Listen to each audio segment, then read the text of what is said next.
I wish I'd known about this little red candy that could have cleared out my mom's constipation and kept her out of the hospital. My mom was getting more gassy and bloated by the day, and the more fiber she ate, the worse it got.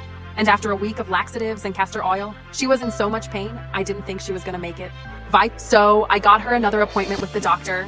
We waited 30 minutes for him to press on her bloated belly, ask a few questions, and tell us the same thing we'd heard 1,000 times before. Oh, make sure she's drinking lots of water, taking laxatives, increasing her fiber. If she's in a lot of pain, you can give her some prune juice. And when I told him we'd already done that for weeks, he told us the same thing every other doctor told us. There's nothing else we can do. Just keep giving her water, fiber, laxatives. She'll have a bowel movement soon. But guess what? That bowel movement never came. I felt like my mom was just another number in the medical system. No one seemed to care how much pain she was in, and no one seemed interested in helping. The solution was always fiber, water, laxatives. And when I got too pushy, the doctors would start saying the pain was all in her head. I was furious. But my mom had absolute faith in these doctors. She believed they had her best interests in mind. She was convinced that after enough tests, the doctors would finally be able to figure out what was wrong. But her tests always came back as normal. Yet her excruciating levels of pain were anything but normal. I wanted to call out all these so-called doctors and specialists.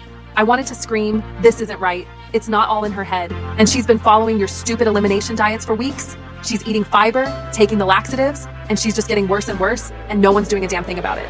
But I didn't. I just bit my tongue as my mom kept telling herself the doctors knew what they were doing.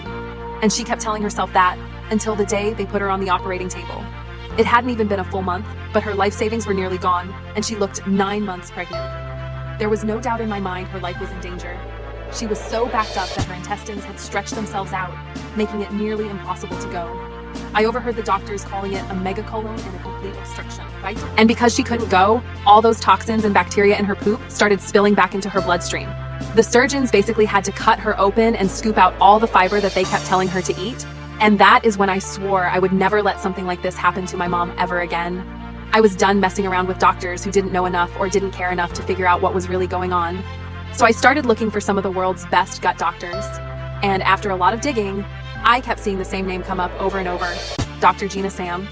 It turns out she's New York City's top gastroenterologist, aka the best gut doctor in New York City. And according to her, what happened to my mom is not uncommon. Dr. Sam served as the director of the prestigious Mount Sinai Gastrointestinal Motility Center for several years in New York City. She was also among the very first doctors to investigate the link between the microbiome and excess weight, and one of the very few who specialize in solving constipation for good. She says that if you're over 50, even if you're pooping every day, you could have up to 20 pounds of stuck poop lining the walls of your colon right now. And if you're pooping less than once a day, well, guess what? There's a good chance your colon looks like this right about now. And it's not because you're not getting enough fiber, water, exercise, or anything like that. You see, the muscles surrounding your digestive system work by squeezing food along through the stomach in the same way that you squeeze toothpaste from a tube. But when your gut isn't well, this squeezing process, called peristalsis, it slows right down. This is a problem because when peristalsis is slow, undigested food doesn't have enough momentum to avoid getting stuck. In the mini twist turns and grooves of your intestines, this stuck food begins rotting away. So this undigested food is literally fermenting inside your belly, causing bloating and cramping. And the problems don't stop there though. Slow peristalsis also dries out the poop inside your colon, hardening it into a literal cork that's blocking the only exit. And all the black coffee, prune juice, psyllium, gritty fiber, and laxatives on the planet aren't going to clean out all that stuck poop. That's why Dr. Sam developed what poop experts now call the 7-second poop trick, a safe, fast, and incredibly effective way to shed up to 20 pounds of stuck poop without cramping, squeezing, or any urgent mad dashes for the bathroom.